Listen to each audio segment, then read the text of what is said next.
Hi, welcome back to my channel, back to the book. I am doing the Harry Potter spell tag. I had watched, is it Ida? Ida? I have to look that up. I'm sorry if I mispronounced her name. She's at Fredweasleydiedlaughing, and I just love her little accent. She's from Ireland. She's so cute.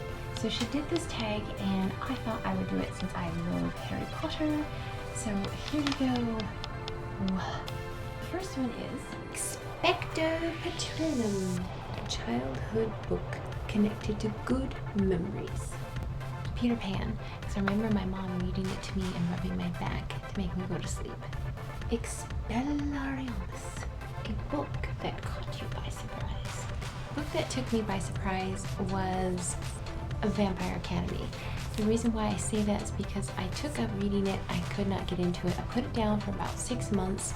I decided to go back at it and try to read it, and I really got into it. I loved it so much that it was almost like Twilight, where I just read it any chance I got, and I only ate for sustenance. I loved the series. Very good. I couldn't wait till the next book. Very good. Took me by surprise. Prior Incantato. The last book you read. The last book I read was Apollo by Rick Riordan. Alohamora, a book that introduced you to a genre you had not considered before. A mix between Harry Potter. I wanted to read these because of the movies. And then someone referred me to Twilight. Was Twilight. Even though I loved vampires when I was in 5th or 6th grade, they didn't have books like this when I was younger. And if they did, I didn't know about it because I didn't read. I didn't like reading. But when I read this, then I got into the YA and the paranormal.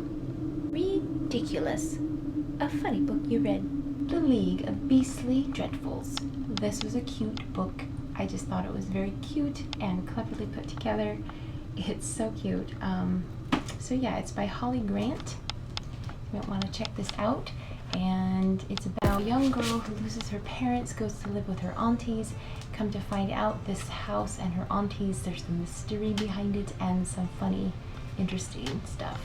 So I don't remember like reading it and going ha ha ha. I just think it's quite amusing and a cute little mystery and funny book. A book I think everybody should know about. Well, these were sitting on my shelf forever. I decided to read them, and I freaking love these books. And I think there's more. I'll have to look into them. La Vida Vampire. These are by Nancy Haddock. One is La Vida Vampire and The Last Vampire Standing. These are very fluffy reads, good happy endings. Vampires are part of society. There's investigation and mystery and romance, and it's all balanced out perfectly well. And it's like, how come I never see anybody talk about these? I know they're old, but I really do love them. So more people should know about these. And more people should know about this book. It is called Ask and It Is Given by Esther and Jerry Hicks. I know it's not a YA book, guys, but it is the universal laws of the universe, and it just shows you that you are a creator of your own life. You have power over your life and where it goes. It shows you where you're from, where you're going, and you don't have to be afraid. It's a pretty awesome book. Obliviate. A book or spoiler you would like to forget having read. Twilight. Because that way I can go back to reading again and just falling in love with it and eating for sustenance only and reading it every chance I got. I was obsessed. Imperio. A book you had to read for school. If I'm going back to my high school days, that would be, where is it? I only have this version right now, but it's Frankenstein. Really interesting book. You get into it, you see the creator making this monster. Well, he's not really a monster, he becomes a monster.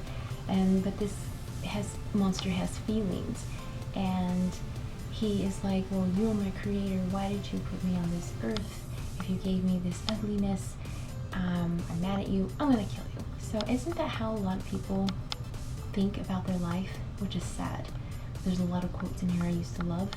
But now recently I'm reading this one, Ask and It Is Given, and what a difference from that book to this book, to show that our Creator loves us, our spirit chose this world this life for some reason and this body that you've chosen, and you have control over your life and where it goes. I just think that's awesome. And yes, I am reading this for class right now. Crucio. A book that was painful to read. Kurt Vonnegut's Slaughterhouse 5. I was talking to this man at VW service waiting room. He said, hey, read this book, it's really good. I went out and bought it because it had time travel in it. It's about the war. I could not read it with happiness. It took me a while, but I finished it. To say I could finish it, painful. Avada Kedavra, book that could kill. Interpret as you will.